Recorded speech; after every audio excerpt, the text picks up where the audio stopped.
Happy morning, dear ones. I have entitled my today's message as The Distinguished People.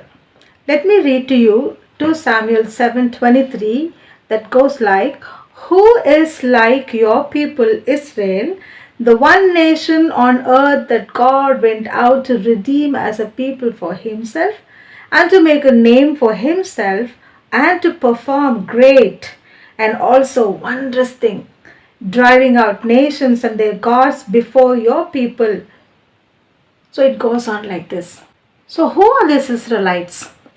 We see that they are promised people right from the time of Abraham, and when Joseph took them to Goshen, and from there they multiplied. They became so strong that the Egyptians feared them.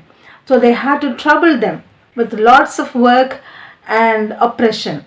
And in their oppression, they cried out to God, and God heard them, and then He prepared Moses to redeem them from slavery. None of the plagues that Egyptians had to undergo came upon the Israelites, and that made them distinct people because God was their God. Paul writes about the privileges that these people had. He says the worship, the pattern of worship was given to them, the tabernacle was given to them, the commandments were given to them. They were called God's people despite having experienced the mighty hand of God that brought them all the way, supplying all their needs, providing them all that they want. What made them stiff necked?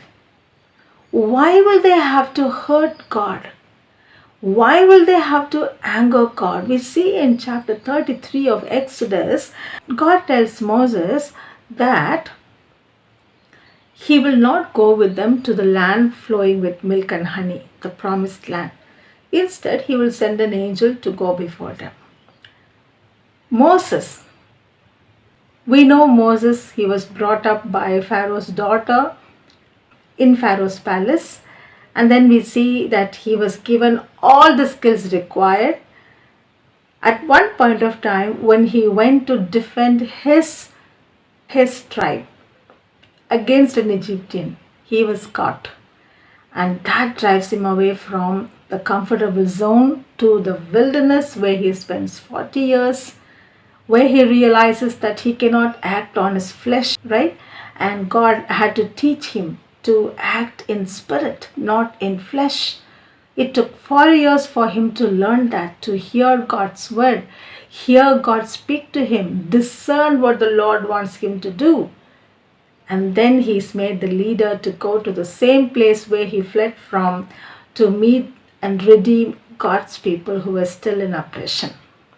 So we see that Moses was a person who has experienced the presence of the Lord in his life, who has awareness of what the presence of the Lord can do in his life, who was sure that without the presence of God, he will be nowhere, he will be a failure, nothing will be possible to him.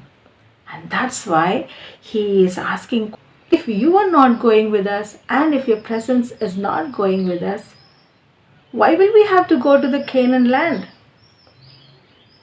I stop here because it's a big lesson for us to learn. So, what made them stiff necked? Is it the lack of understanding of who God is in their lives? Are we taking Him for granted? Are we not experiencing His presence every day? Are we not aware that His presence will make us distinct?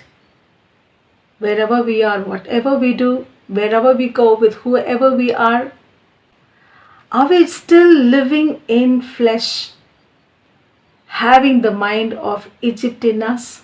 There are two perspectives to this meditation. One, just as Moses had awareness of the presence of God and he wanted it and he said, Lord, without your presence I can't go on.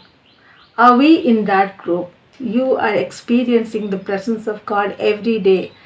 Hats off to you. God bless you.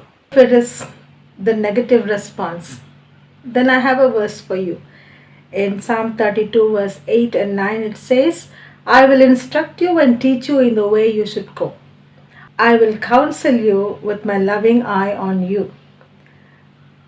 Verse 9 says, do not be like the horse or the mule which have no understanding, but must be controlled by bit and bridle, or they will not come to you.